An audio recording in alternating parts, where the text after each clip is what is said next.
stratil zrovna kladivo, lebo jeho manželka vychovávala decka a niekde sa zapotrošilo a teraz nikto nevie kde. Ale vie, že tu Ujčok, ako sa ty voláš? Kubo to kladivo má a chce si ho slušne požičať. A my si teraz ukážeme, ako sa to robí. Pán Blažko, stage is yours!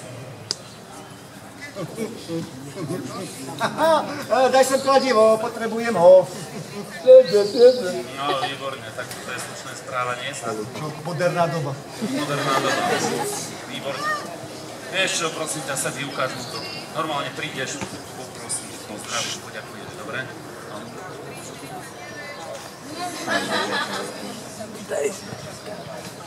Výborne, presne tak! Veľmi potles, presvedčujem, poprosím.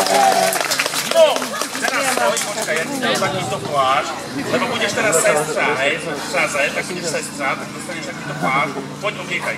Aby si sa nezababrala, ako sa obliekaš, moja, ty si šikovná. Počuj, taký hrčku máš, čo je?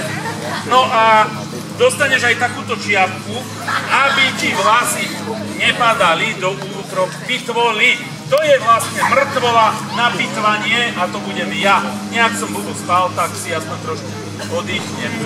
Dobrú. Sestra, prikryjeme si našu pitvolu.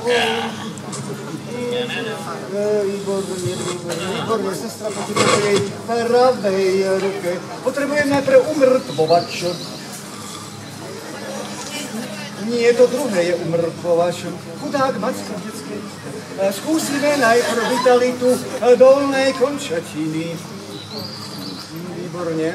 Ešte nám vykazuje známky života. Skúsime hornú končatinu. Sestra, vráte končatinu do pôvodnej polohy. Sestra, teraz dolnú končatinu. Sestra, vidím, že to bude musieť urobiť sám.